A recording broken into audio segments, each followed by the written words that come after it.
5 wickets. Auzubillahiminash-shaytanir-rajim. Bismillahir-rahmanir-rahim. Ladies and gentlemen, assalamu alaikum. This is me, Sara Baloch, and I warmly welcome each one of you to the mega transmission of PSL Season 9. We call it Cadbury Dairy Milk PSL Hangama. The show has been presented to you by Lifebuoy Herbal Shampoo, brought to you by Kaizen Paints, powered by HBL and refreshed by Coke. Janab, I hope you guys are keeping yourself well, Janab. और हमने देखा थोड़ी देर पहले किस तरीके से Islamabad United has won the match by 5 wickets. जनाब, पहले कराची किंग्स आते हैं, बल्लेबाजी करते हैं, 150 का टोटल स्कोर देते हैं, 7 विकेटों की नुकसान पे उनका जवाब देते हैं इस्लामाबाद यूनाइटेड, 151 5 आउट। और जनाब आप चेक करें कि आराम से 18.4 में इन्होंने टारगेट को चेस कर लिया। लेकिन what has happened to Karachi Kings, I am unable to understand. ये क्या वही टीम है जो कल जिसने बाउंस बैक किया? इनका तो मोरल भी हाई था, कैसे आज ये आए और दोबारा से पुरानी वाली कराची टीम से बन गए? शान मसूद क्या कर रहे हैं समझ में मुझे ये नहीं आ रहा है। 10 रन ऑन बोर्ड किए 12 बॉल्स पे।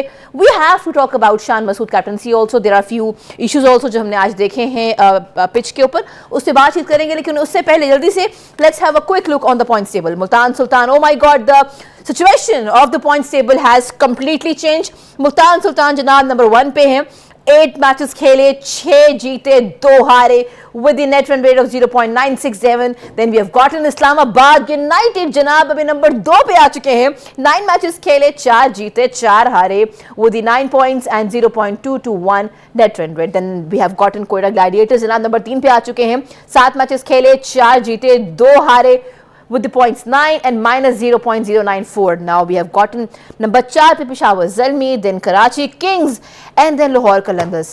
Ladies and gentlemen, situation is different now. और ये क्या हो गया है, ये कैसे हो गया है? लेकिन कराची किंग्स ने अपने हाथ से ऐसे लगा कि बस मैच जो है ना वो अब गिव अप कर दिया। We will have a detail discussion. उसके लिए I have been joined by 2 former cricketers. एक तरफ हमें ज्वाइन किया है फॉर्मर कैप्टन ने जी, मैं बात कर रही हूँ सलीम मलिक साहब की। अस्सलाम वालेकुम। अस्सलाम वालेकुम। सारा नाराज तो नहीं? बिल्कुल भी नहीं। बड़ों से कौन होता है नाराज? हमने सीखा है बड़ों से नाराज नहीं होता, और हमारे अब्बा ने सिखाया हमें ये। अच्छा जी, तो हाँ जी, अब हम वेलकम करते हैं हमारे फॉर्मर पेसर को। लेट्स वेलकम अब्दुल रऊफ साहब। अस्सलाम वालेकुम जी, हाउ आर यू? वालेकुम सलाम, बिल्कुल ठीक है। पूछो नाराज तो नहीं वो होता है ना कि हमारी टीम के अंदर कभी आप किसी के साथ प्रैंक कर लेते हैं, तो आज इन दोनों ने मेरे साथ प्रैंक किया, आप चेक करें। एनीवेज कोई बात नहीं। चलें अब ये बताइए सर, ये क्या हो रहा है? मतलब शान मसूद होता है ना, कोई एक मैच आप शानदार तरीके से खेलते हैं और फिर आप आते हैं पोस्ट मैच आप आके कहते हैं कि दरअसल आज की जो पिच थी बहुत ट्रिकी थी। शादाब ने गलत कहा था इस पिच के बारे में, ये पिच जो है ये ट्रिकी पिच थी और इस पे हमारे 15 रन और होने चाहिए थे। हम फिर आज जो है वो रन्स के जो है ना वो we were short of runs. But जिस तरीके से अगर हमारी टीम दिखा दे, पहले ही आते साथ अगर आप वो वीडियो दिखा दें, सलमान अली आगा 9.3 ओवर था if I am not wrong जनाब, वो स्ट्राइक पे थे और उनके बैट को टच नहीं किया है गेंद ने। लेकिन अब जाहिर है पैनिक बटन आई थिंक दब गया था उनका शान मसूद का, और वो आर्ग्यूमेंट कर रहे हैं। तो मैंने कभी ऐसा बिहेवियर देखा नहीं है वैसे शान मसूद का। Sir if you can talk about it. एक तो उनकी कैप्टनसी ये वाली जो जेस्चर है, दूसरा आज भी वो ओपनिंग में आ गए, भाई उनको तो रेस्ट करना चाहिए था ना। क्या हो गया सर, ये क्या हो गया कराची किंग्स? ये ना सारे जितने भी कप्तान है ना, इनके पास एक एक्सक्यूज़ बड़ा अच्छा होता है, हम 15 रन शॉर्ट थे। थोड़ा आगे पीछे भी नहीं करते कि हम 15 रन शॉर्ट थे। ये देखें आप, मैंने पहले भी कहा था कि शान मसूद को अपना बैटिंग ऑर्डर, ये ज़रूरी नहीं होता, कई दफ़ा होता है कि आपसे एक नंबर पे बैटिंग नहीं होती तो आप अपना नंबर शफल कर सकते हैं। चूँकि वो कैप्टन है, वो चाह रहा है कि पाकिस्तान से ओपन करता है, वो क्लेम करता है कि मैंने ओपन करनी है, क्योंकि कई दफ़ा उसका नंबर शफल किया गया था। तो मेरे ख्याल वो उस डर से बाहर नहीं निकल रहा कि मैं नीचे जाऊंगा तो पता नहीं क्या क़यामत आ जाएगी। आपको अपना नंबर शफल करना चाहिए था। हमने पिछली दफ़ा भी कहा था, देखिए 2 उनके ओपनर, वो जो वो विंस और दूसरा जो था सिफर, वो दोनों अच्छा नए बॉल को खेलते हैं। उनको अगर ट्राई करता तो ज़्यादा बेहतर होता मेरे ख्याल में, क्योंकि हमने कहा था कि इस विकेट के ऊपर आपको नीचे ज़रूरत है कि 10-12 ओवर तक आप विकेट थ्रो ना करें, और ऐसे बैट्समैन की ज़रूरत थी क्योंकि ये थोड़ा सा स्लो खेलता है। आपने देखा ही है उसका इतना अच्छा स्ट्राइक रेट नहीं है, तो उसको ऐसे बैट्समैन को ज़रूरत थी कि विकेट सेव करके लेके जाता, और ख़ुद भी वो एक तो शुरू में बॉल ज़ाया करता है और फिर आउट होता है और प्रेशर डेवलप होता है। और ये मेरा ख्याल आज भी यही हुआ, 2 प्लेस के अलावा अगर आप देख लें नीचे पोलार्ड ने आके स्कोर किया, अदरवाइज़ ये किसी ने कोई ख़ास स्कोर नहीं किया। दूसरी बात जो आप कह रही हैं कि उनके बिहेवियर का, तो मेरा ख्याल जब एक कप्तान मैच हार रहा होता है ना, तो जब उसका पता चलता है बिहेवियर का कि वो कितना कूल कैप्टन है। आप देखें धोनी को कभी भी जितनी भी मार पड़ रही होती थी, इवन रिजवान को देख लें कि रिजवान भी जाके कैच गिरता है या कुछ होता है तो वो जाके अपने प्लेस को उनका मुराल उठाने की कोशिश करता है। हालांकि जितनी गंदी उसने फील्डिंग की है, उसके खुशदिल मेरा ख्याल है कोई और कैप्टन होता तो शाबाशी के अलावा जाके मारता कि तुम क्या कर रहे हो। मगर ये मेरा ख्याल है वो ये शो करता है कि आप कितने अंडर प्रेशर हो। ये अंडर प्रेशर ही है ना कि आप जाके एक तो आपने वो क्या कहते हैं रिव्यू लेट लिया, टाइम गुजर चुका था। एक्चुअली वो उनको बता रहे थे कि आपने टाइम लेट कर दिया है, आप रिव्यू लेने में देर कर दिया है, तो वो उस पर नाराज़ हो रहा था।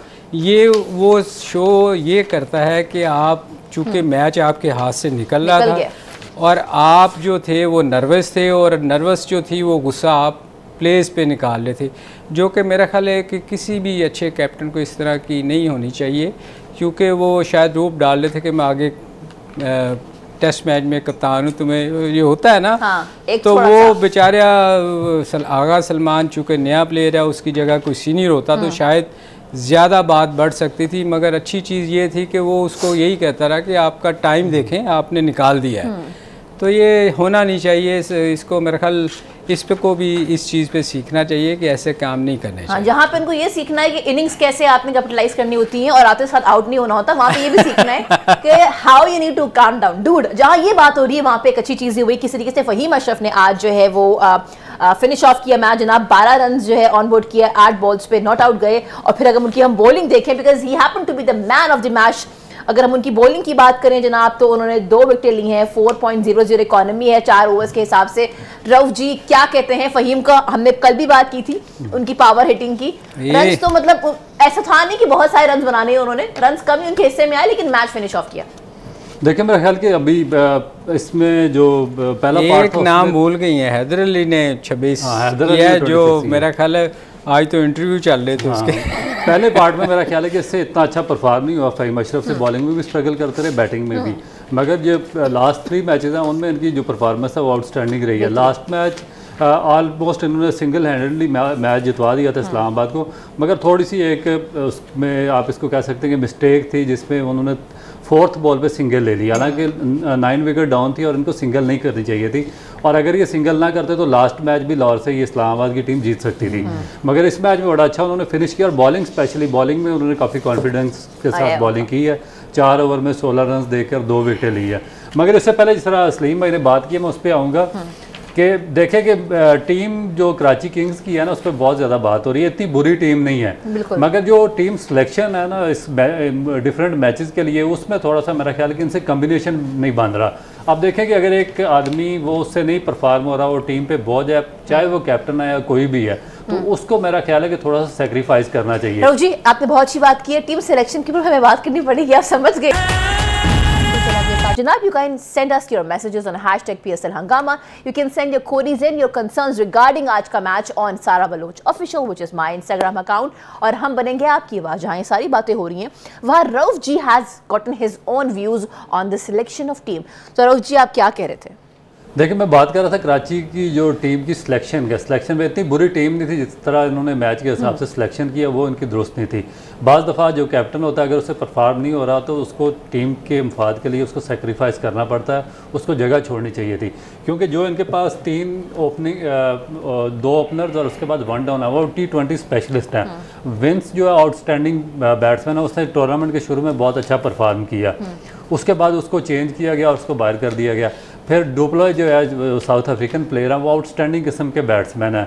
सेफर्ट बहुत बेहतरीन बैट्समैन है, मगर प्रॉब्लम क्या आ रहा था कि इनका कम्बिनेशन ना सेफर्ट का बन रहा था शान मसूद के साथ, और ना ही विंस का शान मसूद के साथ कम्बिनेशन बना। तो ऐसे में शान मसूद को चाहिए था कि जिस तरह इस्लामाबाद में हेल्स और मनरो आके बैटिंग करते हैं, दोनों इनके अच्छे ओपनर्स हैं, इस तरह इनको भी चाहिए था कि सेफर्ट को या विंस को ओपन करानी चाहिए थी, या सेफर्ट के साथ अगर ये डुप्लाई को लाते और विंस को नंबर 3 पे लाते तो इनका कम्बिनेशन बहुत अच्छा होता है और ये यहाँ पर बिल्कुल बॉटम पे फिनिश ना कर रहे होते। फिर दूसरा इन्होंने एक और ब्लंडर यहाँ पे किया कि मोहम्मद नवाज़ की इन्होंने बहुत दफ़ा पोजीशन चेंज की। उसको इन्होंने फ्राम नो वे से जब वो बॉलिंग में परफॉर्म नहीं कर रहा था तो उसको कभी नंबर 4 पे खिला रहे हैं, कभी नंबर 5 पे। तो इनके पास एक और स्पेशलिस्ट बैट्समैन है टीम में, एहसान न्याजी, वो बहुत आउटस्टैंडिंग बैट्समैन है और यंग टैलेंट है, उसको भी डेवलप करना चाहिए था। अगर उसको भी नंबर 4 पर लेकर आते तो मे भी वो भी बहुत अच्छा इनका जो बैटिंग है उसमें भी उसको लिंगर ऑन कर सकता था। तो ये छोटे छोटे इनके फॉल्ट थे। उसके बाद शोएब मलिक को ये खिलाते रहे, कंसिस्टेंट उसको चांसेस वगैरह देते रहे, उसे परफॉर्म नहीं हो रहा था, फिर उसी नंबर पे वो आके बैटिंग करता रहा। तो ये मेरा ख्याल है कि इनको पहले सोचना चाहिए था। अब तो टू लेट हो चुका है, बिल्कुल सेकंड लास्ट बॉटम पे नहीं फिनिश कर रहे हैं। और अभी अगले अगर दोनों मैचेस जीतें और उसके बाद इस्लामाबाद एक मैच हारे तो उसके बाद इनकी कोई पोजीशन बन सकती है मेरा ख्याल। वैसे रऊफ ये नवाज़ का क्या सीन है यार, इसके लिए पिछले कई सालों से हम देख रहे हैं कि परफॉर्म नहीं कर रहा। ये पाकिस्तानी जडेजा है, जो जडेजा का रोल है इंडियन टीम में। और यार खुदा का नाम है रऊफ, जडेजा के साथ उसको कंपेयर कर रही हो। जडेजा लेकिन पूछते हैं ना क्यों कंपेयर कर रहे हैं, अभी जवाब वो कंपेयर इसलिए कह रहे हैं कि ये चाइना का जडेजा लगता है मुझे। अगर आपने बात कह दी तो जो भारतीय जर्नलिस्ट है उन्होंने फटाफट ये हमारा क्लिप निकाल के लगा ली है हेडलाइन, बिकॉज उनको अच्छा लगता है हर चीज को ग्लोरीफाई फाइट करना। जी मेरा रऊफ क्लियर करेगा अभी कि वो जडेजा आप देखें ना कि वो जो पाकिस्तान का माशाल्लाह थिंक टैंक है ना, पाकिस्तान क्रिकेट बोर्ड का, जो इनको पिछले 6, 7, 8 साल से ऑब्लाइज करते रहे, उनसे मेरी भी बाज़ दफ़ा बातें वगैरह होती रहती थी, मुलाकात, या बाज़ दफ़ा सुनते थे उनको टीवी पे भी, तो वो यही कहते थे कि ये जो रोल जडेजा इंडियन टीम में कर रहा है वो पाकिस्तान टीम में ये मोहम्मद नवाज़ करेगा।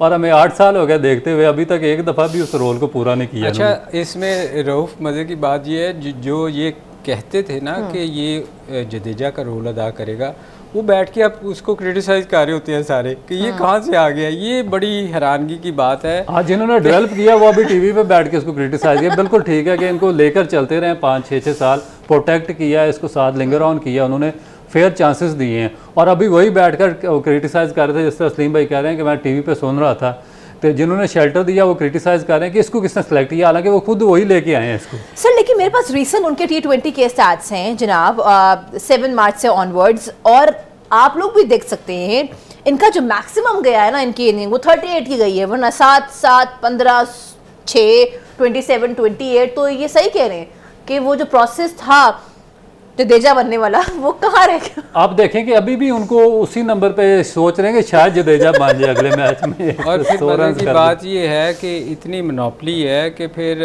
फॉरेन प्लेयर्स जो है ना उनसे भी ये स्टेटमेंटें दिलवाते हैं कि ये बड़ा सीनियर प्लेयर है, हाँ। इसको टीम में खेलना चाहिए। और अभी बोपारा की स्टेटमेंट जो हेड कोच थे, हाँ। लास्ट मैच में उन्होंने कहा कि हालांकि उसके बाद जब जिस मैच में उन्होंने स्टेटमेंट दी कोयटा ग्लैडिएटर से पहले, उसी मैच में जिसमें वो कह रहे थे कि हमारा मोस्ट सीनियर PSL का प्लेयर, हम इसको ड्रॉप नहीं कर सकते, उस मैच में इसको खिला के इससे एक ओवर भी बॉलिंग नहीं करवाई उन्होंने। बोपारा को पूछा, फिर उन्होंने उसने कहा मेरे से गलती। और उस मैच में सबसे अच्छी बॉलिंग हुई जिस मैच में नवाज ने बॉलिंग नहीं की, कराची की 118 पे उन्होंने कोयटा ग्लैडिएटर को आउट कर दिया। ये क्या हो क्या रहा है समझ से बिल्कुल जो है ना वो कुछ चीज़ें समझ में नहीं आ रही है। But it was not a good day for Karachi Kings. At least आपको आपकी आज का मैच भी जीतना चाहिए था। आपके आने वाले 2 मैचेस हैं, आपके आज हारने से इस्लामाबाद जिस तरीके से वो जीती है, वो तो जनाब कोयटा को भी छोड़ दिया पीछे उन्होंने। ये तो सिचुएशन ही बदल गई ना। अब पॉइंट मैंने सारा आपको याद है, मैंने आपसे कहा था, आप उस दिन बात कर रही थी कि रन रेट पे बात जाएगी। मैंने कहा था ये रन रेट पे जो एक पॉइंट है ना, ये बहुत फ़र्क डालेगा। क्योंकि अगर आप देखें एक मैच अभी इस्लामाबाद से कम खेला हुआ था उसने, मगर इस्लामाबाद पे आज ज़्यादा प्रेशर था बजाय कराची से, क्योंकि कराची का एक मैच उनसे कम था। मगर चूँकि ये आज इस्लामाबाद जीती है ना, तो अब इनको 2, अगर इस्लामाबाद अपना मैच हारती है, इनको 2 मैच जीती है, तब जाके कहीं उनको मीट कर पाएगी। इनके 10 पॉइंट अगर होती है। और इस्लामाबाद का भी एक मैच रह गया, एक मैच, इनके 2 मैच बाकी हैं। अच्छा लेडीज एंड जेंटलमैन, हाँ सर आप बात करें, जहाँ हम बात करें मोहम्मद नवाज की, वहाँ शोएब शोएब मलिक भी कहीं पीछे नहीं रहे, इनके स्टैट्स भी मेरे सामने हैं, इस पे बात करना ये बड़ा ज़रूरी है क्योंकि serious concerns are regarding Shoaib Malik also. What is he doing and will he be able or will he play the next season of PSL? We're actually discussing about Shoaib Malik's performance. हम बॉलिंग को देखें, हम उनकी बैटिंग को देखें. मेरे सामने उनके T20 के recent performances हैं.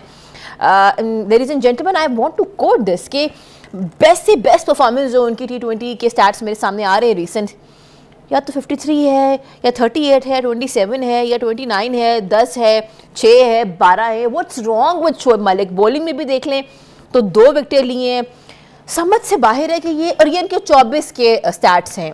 सर मैं आपसे पूछती हूँ, रोवी में भी you can comment also, what's wrong with Shoaib Malik? उनकी कोई लाइन लेंथ का मसला है, उनकी बैटिंग में क्या मसले? बिकॉज वो आ तो रहे हैं लेकिन वो उस तरह नहीं खेल पा रहे, वो निभा नहीं पा रहे.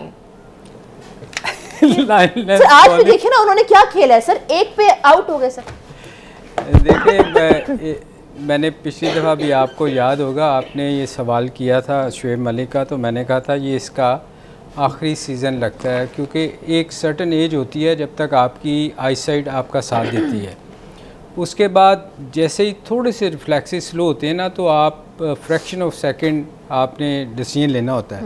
तो वो जो आपके रिफ्लेक्सेस जब स्लो हो जाते हैं ना, तो फिर आप वो उस तरह परफॉर्म नहीं कर सकते. बेशक आप जितना, हालांकि शोएब मलिक के बारे में ये कहा जाता है कि वो उसकी फिटनेस लेवल जो है वो बाकी प्लेयर से बहुत अच्छी है, मगर इवन देन फिट होने के बावजूद भी आपके रिफ्लेक्सेस जब स्लो होते हैं ना, तो फिर आपसे वो उस तरह परफॉर्म नहीं हो सकता जिस तरह आप एक यंग प्लेयर जिसकी आईसाइट अच्छी होती है और वो देख सकता है.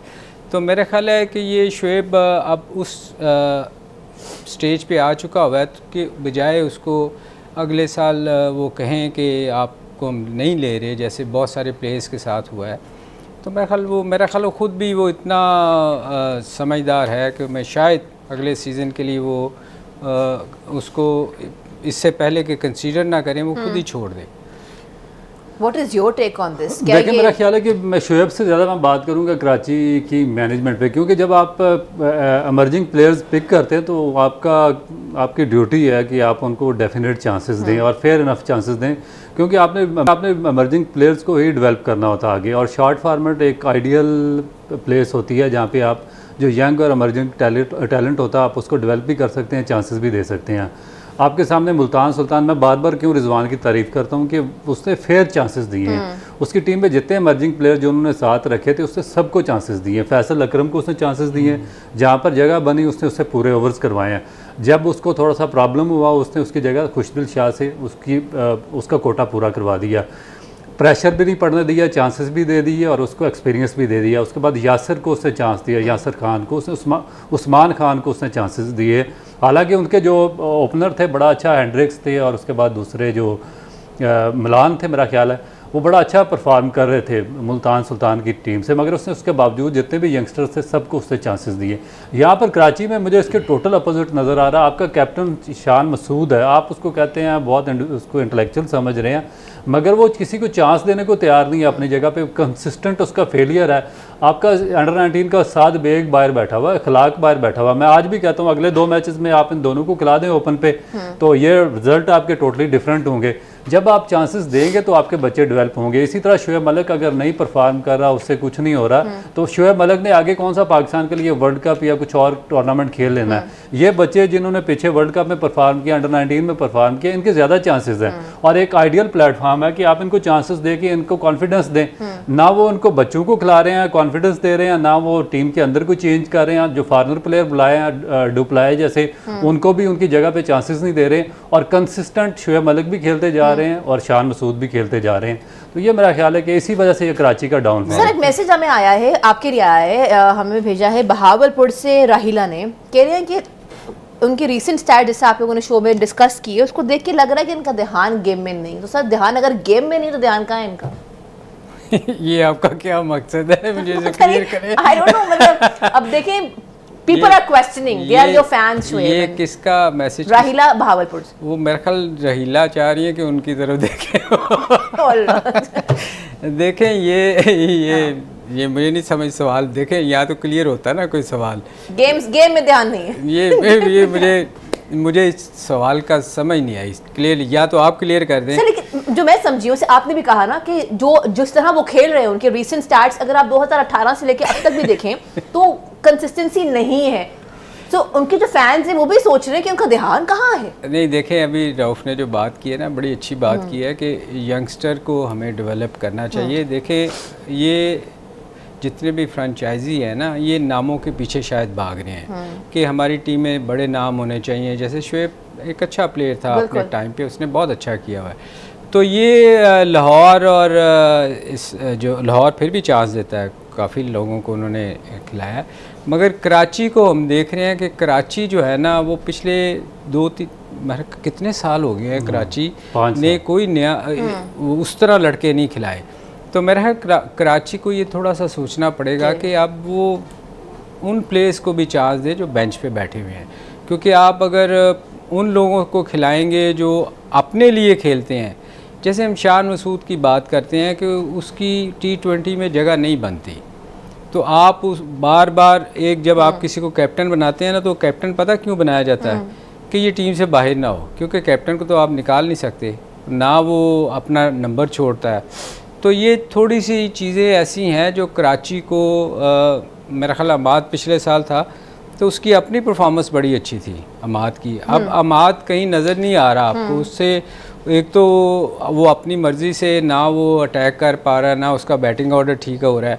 तो ये चीज़ें जो है ना, कुछ प्लेयर्स के साथ मेरा ख्याल कराची ज़्यादती कर रही है, उसको अपने प्लेयर्स को नए लड़कों को चांस देना चाहिए। जनाब, we have to move towards a short commercial break, लेकिन ब्रेक पे जाने से पहले सवाल यही है, शोएब मलिक के स्टार्ट्स हमारे सामने हैं, मोहम्मद नवाज के हमारे सामने हैं, शान मसूद के हमारे सामने हैं, उस बावजूद कराची किंग्स के प्लेइंग 11 का हिस्सा है। और याद रहे कि टेस्ट मैचेस अभी जो हम खेल के आए हैं सिडनी में, पर्थ में, मेलबर्न में, इनकी ही कैप्टनसी में हार के आए हैं।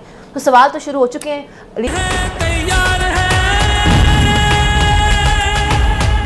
फील्डिंग ऑन द ग्राउंड अच्छी हो ना हो, हमारे सेट की फील्डिंग बेहतरीन है। क्यों सर, मानते हैं आप? मैं आप लगता है आप पाकिस्तानी फील्डर नहीं है सर, मैं पाकिस्तानी फील्डर नहीं है, लेकिन जहाँ ये सारी बात हो रही है यहाँ पे किस तरीके से कोयटा के जो मेंटोर हैं विव रिचर्ड, उन्होंने आज बड़ा अच्छा कोट किया है बाबर आजम की बल्लेबाजी के ऊपर। उन्होंने कहा पाकिस्तान का शानदार नहीं, ये दुनिया क्रिकेट का ये एक शानदार खिलाड़ी है। और PSL की भी बहुत तारीफ़ की उन्होंने, ये भी कहा कि PSL का एक मकसद है नए लोगों को आगे लेके आना, और ये बहुत अच्छा एक अपना जो स्टैंडर्ड है वो बरकरार रखिए। तो अच्छा लगता है जब आपके ओवरसीज़ प्लेयर्स यहाँ पे आए, इस तरह की बात करें। बाबर आजम की इनिंग्स के बारे में इतनी अच्छी बात हो रही, जहाँ उनकी इनिंग्स के बारे में अच्छी बात हो रही, वहाँ पे डेफिनेटली कल एक मैच है पेशावर ज़ल्मी का एंड कोयटा ग्लैडिएटर्स का। I am so looking forward to it जनाब। एक तरफ हमें रायली रोसू नजर आएंगे और दूसरी जानिब जो है वो बाबर आजम होंगे। सर, कल का मैच भी है, तो कल के मैच को लेके क्या एक्सपेक्टेशंस हैं आपकी? देखें, कल के अगर पॉइंट्स पे अगर आप जाएं ना, तो ये बड़ा मज़ेदार अगर आगे मैचेस हैं, क्योंकि के जो है कराची जो है वो उसके 6 पॉइंट्स रह गए और वो अपने 8 मैच खेल चुकी है, और इस्लामाबाद के 9, ये इनको दोनों मैचेस जीतने पड़ेंगे अगर कराची ने गेम के अंदर रहना है। तो आगे देखें, अगले मैच भी सबके 9-9 पॉइंट्स हैं, 3 टीमों के, और उनमें से अगर कोई एक भी जीती है तो वो कराची से आगे निकल जाएगी बहुत ज़्यादा। तो कराची को 2 मैच जो हैं वो जीतने ज़रूरी हैं, और ये दोनों का मैच भी बड़ा अच्छा है, पेशावर और इसका भी, क्योंकि इसके भी 8 मैच हो चुके हैं और कराची के भी 8 मैच हैं। तो ये पॉइंट्स के हिसाब से ना ये थोड़ा सा ट्रिकी है, मगर पेशावर का जीतना मेरा ख्याल है बहुत, क्योंकि उसके साथ मैच है कोयटा के। कोयटा के पास अभी चांस है, 3 मैचेस हैं, और ये इसके पेशावर के पास 2 चांसेस हैं, उनमें से एक मैच इनको जीतना बहुत ज़रूरी है। अदरवाइज़ कराची का अभी भी चांस है। आप अफसुरदा ना हो, आप कराची से हैं कराची का अभी भी चांस है, अगर दोनों मैच जीते हैं तो इनके 10 पॉइंट्स होते हैं। बट ये बात है ना सर कि Shan Masood has to compromise, he need to understand कि मुझे ऊपर आके नहीं खेलना है, हमके मुझसे तो ना हो पाएगा, वो ये सोचते नहीं पड़े। ये देखें, ये तो फिर ये तो कैसे होगा सर? शान को सोचना है ना, ये आपने और मैंने तो नहीं सोचना है, या कराची वालों ने सोचना है। अच्छा, आई कम टू यू रऊजी, आज हमने देखा कि फर्स्ट इनिंग खत्म हुई तो Imad Wasim was talking to the commentator, बात हो रही थी उनसे, तो जनाब उन्होंने आज इकॉनमी बरकरार रखी, 4.50 की 4 ओवर्स किए, 1 विकेट ली। इससे पहले यही डिस्कशन हो रही थी, every single show was discussing Imad Wasim, where is he in the game, वो कहाँ है, उन्हें क्या हो गया है, मतलब मेंटली किधर है, फिजिकली किधर है। तो आज उनकी इनिंग्स को आप कैसा देखते हैं? देखिए मेरा ख्याल है कि आज उसने काफ़ी बेहतर बॉलिंग की है, 4 ओवर में 18 रन उन्होंने दिए हैं और 1 विकेट भी लिया उन्होंने। और उससे पहले जो मैचेस में हम सोच रहे थे कि बड़ा इम्पैक्ट डालेंगे, उस तरह वो डाल नहीं सके, मगर लेटर पार्ट जो PSL में इसको ओवर भी एक 2-2 एक शुरू में रन्स उसको कंसीड होते रहे, उसके बाद उनको चेंजिंग वगैरह करते रहे। तो आज उन्होंने 4 ओवर्स पूरे किए, 18 रन दिए हैं। मगर उसमें एक और भी चीज़ है कि मैं तो इनका क्रिटिक इसलिए हूँ कि ये फर्स्ट क्लास क्रिकेट नहीं खेलते पाकिस्तान में। जब आपका फर्स्ट क्लास क्रिकेट हो रहा होता, 1-2 और भी प्लेयर्स हैं कि वो भी इसको नॉन सीरियसली लेते हैं। अगर आपने पाकिस्तान सुपर लीग खेलनी है, पाकिस्तान के इवेंट्स खेलने हैं, और अगर आपने लॉबी अपनी बनवानी है पाकिस्तान टीम के लिए, क्योंकि पिछले 1 साल से मुसलसल कहा जा रहा था कि इनको पाकिस्तान टीम में वापस लाया जाए, 1-2 और भी प्लेयर्स थे, उनकी भी बात यही हो रही थी। मगर पाकिस्तान का सबसे जो प्रीमियर फर्स्ट क्लास टूर्नामेंट होता है वो चल रहा होता है यहाँ पे, और ये लोग टीवी पर बैठे होते हैं, उसको ये निगेट करते हैं टोटली, उस पर कोई इनकी फोकस नहीं होता। और उसके बाद इनकी कंसिडरेशन हो जाती है पाकिस्तान सुपर लीग में भी और फिर पाकिस्तान टीम के लिए भी। तो ये रॉन्ग है। और मेरा ख्याल है कि जो हमारे नए चेयरमैन आया मोहसिन नकवी साहब, वो इस चीज़ का बड़ा सख्ती से नोटिस लेंगे। और मैंने पिछले प्रोग्राम्स में हमेशा मैं एक बात करता हूँ कि आपको एक अपना जो पाकिस्तान क्रिकेट बोर्ड है उसको कोड ऑफ कंडक्ट बनाना पड़ेगा, बाहर लगाना पड़ेगा कि जो प्लेयर फर्स्ट क्लास क्रिकेट नहीं खेलेगा और पाकिस्तान की फर्स्ट क्लास क्रिकेट को इंपॉर्टेंस नहीं देगा, हम ना तो उसको सेंट्रल कॉन्ट्रैक्ट देंगे, ना उसको PSL की सिलेक्शन में उसका नाम आएगा, और ना किसी और जगह पे कंसीडर होगा। यही एक पॉइंट है जिसपे आपकी क्रिकेट ऊपर जा सकती है, आपका ग्रास रूट और जो इंफ्रास्ट्रक्चर है वो स्ट्रांग हो सकता है। इसकी एग्जांपल ये है कि आप देखें कि इंडिया में जो उनके टॉप प्लेयर्स हैं, ईशान किशन और शहरियार आयर, जो दोनों वर्ल्ड कप में थे, इंडियन क्रिकेट बोर्ड ने फर्स्ट क्लास क्रिकेट ना खेलने पर उनका सेंट्रल कॉन्ट्रैक्ट कैंसिल कर दिया।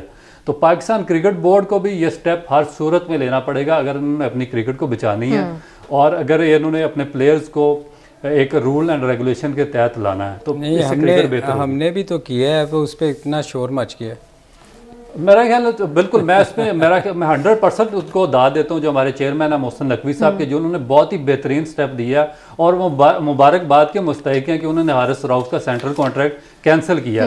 क्योंकि पाकिस्तान क्रिकेट बोर्ड ने जब इनको सेंट्रल कॉन्ट्रैक्ट दिया तो उस पर सारी शराइत लिखी हुई थी कि आपने 3 फॉर्मेट खेलने हैं, पैसों के लिए उन्होंने साइन कर दिए, मगर जब उसके बाद इन्होंने उसको निगेट कर दिया कि मैं टेस्ट क्रिकेट नहीं खेल सकता। तो बहुत ही इन्होंने बेहतरीन और शानदार स्टेप लिया। मेरा ख्याल है कि इस रीत को बरकरार रखना चाहिए। बात हो रही डेफिनेटली, आई होप कि बहुत सारे चेंजेस आएंगे, पॉजिटिव चेंजेस आएंगे इंशाल्लाह PCB के मैनेजमेंट के तवज्जुह से। लेकिन जहां ये बात हो रही है वहां पे quickly, because we have to wrap up the show, we have to close the show. Okay, we have I think 1 to 2 minute, हम डिस्कशन क्विकली कर लेते हैं। आज एक डिसअपॉइंटमेंट ये भी थी जहां हम डिस्कस करें कि कराची किंग्स का टॉप ऑर्डर काम नहीं किया, वहां पे आज इस्लामाबाद के जो बल्लेबाज थे कल भी वो काम परफॉर्म करते हुए नजर ना आए, और आज भी Colin Munro and Alex Hales. तो ये भी एक चीज़ है सर, क्विकली अगर इसको हम रैप अप कर दें। किसकी बात करिए? Colin Munro and Alex Hales, ये भी आज उनको टॉप ऑर्डर काम नहीं कर पाया। बेशक ये जीत गए लेकिन दे कुड नॉट परफॉर्म। इसमें देखें एलेक्स हेल्स जो है ना, वो अब आपके पास टाइम ही नहीं है, तो बस क्विकली बात कर लेते हैं इसके ऊपर। रऊफ जी अगर आप करें क्विकली। ये देखें वो इस थ्रू आउट द टूर्नामेंट मेरा ख्याल है हम बड़ा डिसअपॉइंट किया है। वो बड़ा अच्छा प्लेयर था और उससे स्कोर नहीं हो पा रहा, ये मुझे भी कोई समझ नहीं आ रही। एक तो उसका फुटवर्क काम नहीं कर रहा, मैं देख रहा हूँ को अपनी जगह पे खेल के खड़ा रहता है, इवन स्पिनर को आगे अगले बॉल पर पीछे खेल रहा है। तो ये थोड़े से इशू हैं, ये मेरा ख्याल कल इस पे आपके पास टाइम नहीं है पूरी डिटेल में बिल्कुल इंशाल्लाह। Thank you so much for being here on the show gentleman, and आपका बहुत शुक्रिया। Keep watching 24 news. इंशाल्लाह कल मुलाकात होती है। कल जनाब पेशावर ज़ल्मी कोयटा ग्लैडिएटर के बीच में है जनाब एक मैच। पेशावर ज़ल्मी ने 7 मैचेस जीत रखे हैं और कोयटा ग्लैडिएटर ने 3rd। I am watching for Peshawar Zalmi. कल मुलाकात होगी। Keep watching 24 news. पाकिस्तान जिंदाबाद।